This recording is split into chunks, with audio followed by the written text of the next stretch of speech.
কিরে না যা কি অবস্থা তোর? অ্যাকাউন্ট যায় তো পুরো 1.5 হয়ে বই আছে শুনলাম। হ্যাঁ ভাই, অ্যাকাউন্ট যায়, অবস্থা খারাপ। আছি ভাই, আলহামদুলিল্লাহ। তোর কি খবর? হ্যাঁ আমিও আছি আলহামদুলিল্লাহ, দিনকালও ভালো। হ্যাঁ এটা আবার কার রে, চিনা চিনা লাগে। আরে ওই দিন যে ম্যাচের ভিতরে ঝামেলা করছিলি, ওই বিবাস ইউটিউবারটা, বুঝছস?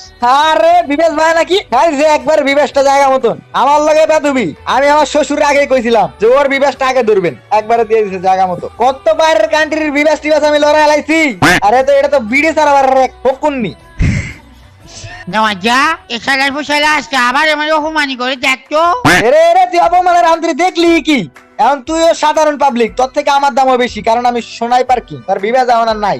নওয়াজা এতকে বেশি কথা বলেন মনে হচ্ছে আমার ভাই হাতে কি এখন আমি আমার আসল রূপ দেখাই দিব নি রে, বলতো একটু ভাই। তুই কি দেখাবি? দেখা দেখা দেখি আমিও একটু। এই সালার ফুসালা আমার নামের দিকে একটু খেয়াল করতো একটু ভাই।